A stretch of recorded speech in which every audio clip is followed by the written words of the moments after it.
જે અમારો પ્રશ્ન છે એ મેઇન પ્રશ્ન એવો છે કે જેતપુરનું જે પ્રદૂષિત પાણી કેમિકલવાળું છે એ દરિયામાં ઠાલવવામાં આવે છે, તો એ અમે એનો સખત પોરબંદરવાસીઓને વિરોધ કરીએ છીએ.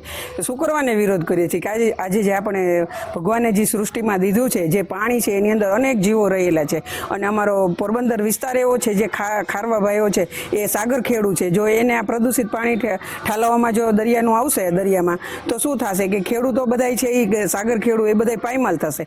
પોરબંદરનો ઉદ્યોગ જ આજે ઠપ છે, તો એમાં જો આ સાગર ખેડૂ એ ઠપ થશે તો પોરબંદરની આજીવિકા છે એ કેની ઉપર નિર્ભર થશે. તો આવું ના થાય એનો અમે સખત વિરોધ કરીએ છીએ. કાલે એના પ્રતિસાદમાં ભવ્ય એક રેલી કાઢવામાં આવી હતી, જે બધા ન્યૂઝમાં જોઈ શકો છો. તો અમારા સરકારને એટલી જ નમ્ર વિનંતી છે કે આ પ્રોજેક્ટ છે તમે ગમે ત્યાં બીજી જગ્યાએ ઠાલવો, પણ દરિયામાં ના ઠાલવો. કારણ કે અમે એનો પ્રતિસાદ એવી રીતે કરીએ છીએ કે જે નાના આજે તમે જોઈ શકો છો 1 વર્ષથી માંડીને વડીલો સુધી જે આનો વિરોધ કરવા માંગીએ છીએ. વિરોધ શું કરવાની કે આ વસ્તુ ના થવી જોઈએ. સરકાર સારા ઉદ્યોગ લઈ આવે છે, એમાં ના નથી, પણ આ વસ્તુનો અમે સખત વિરોધ કરીએ છીએ. અને જો આ વિરોધને આગળ વધારવામાં આવશે અને એ ધરારી થશે કામ, તો અમે એનો સખત આગળ પણ ઉગ્ર આંદોલન કરી અને વિરોધ કરવામાં આવશે. જેથી કરીને સરકારને ફરી વાર એટલી નમ્ર વિનંતી કે આ તમે કેમિકલયુક્ત પાણી છે અને બીજી જગ્યાએ ઠાલવો, આ જગ્યાએ ના ઠાલવો, કુદરત વિરુદ્ધ ના જાઓ. કુદરતે જે આપણને બક્ષિસ આપી છે એને સાચવણી કરીએ. વોટર ધ સેવ આપણે કરીએ છીએ, તો દરિયાને કેમ સેવ ના કરીએ?